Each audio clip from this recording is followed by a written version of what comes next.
Here's a new excuse to call in sick: Trump anxiety syndrome. According to the Washington Post, therapists are dealing with patients who are freaked out over the idea of a Trump presidency. Judith Schweiger-Levy, a psychologist from Manhattan, says that she's noticed an uptick in Trump references among her patients, but she seems most bothered by the fact that Trump himself would never seek out her services. Part of the reason he makes people so anxious is that he has no anxiety himself, she said. It's frightening. I'm starting to feel anxious just talking about him. Another therapist interviewed admitted she hadn't really heard about Trump anxiety from her patients, but said, "It helps me to talk about it.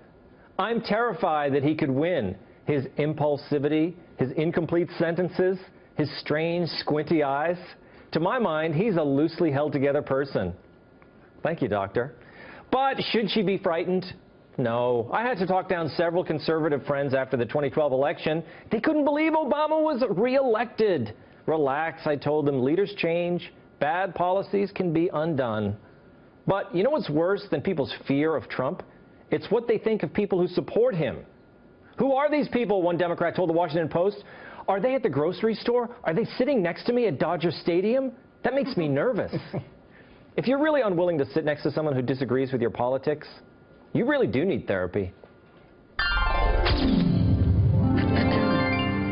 Moynihan, do politics keep you up at night, or are you a normal person like me?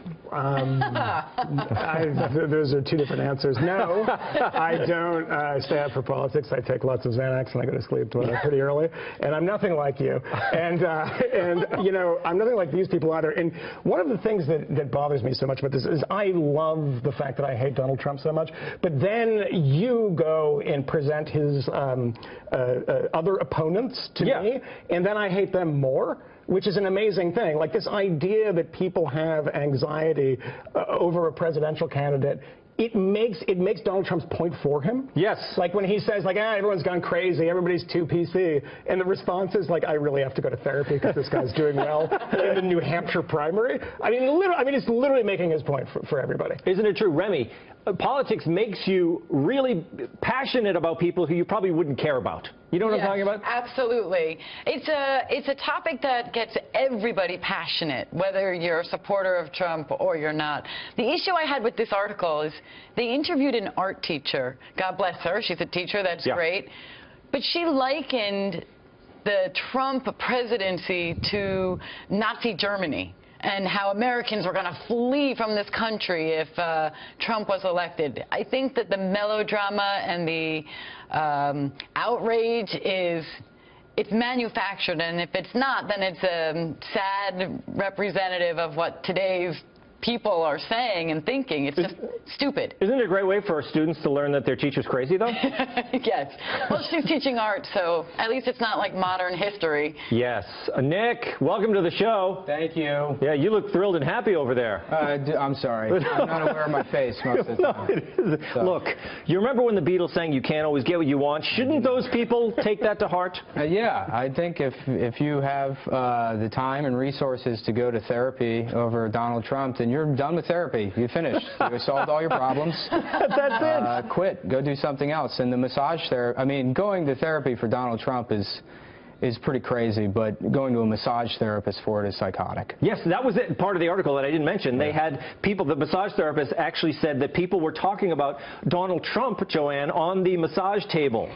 They're really upset. Probably imagining his very large hands working out the kinks. May have been it, right? Yeah. But what do you think? I mean, do you think it's something, I guess, if people feel anxiety, they should talk about it, shouldn't they? Yeah, but that's the thing, and you hit that point in your monologue. The people who are feeling anxiety are just bringing more upon themselves, because it's these people who are then the ones on Facebook who are instigating those conversations where they're not listening at all, they're not being reasonable, and they're just spewing more of this anxiety, and they're forgetting that the real anxiety, the real fear is global warming. That's true.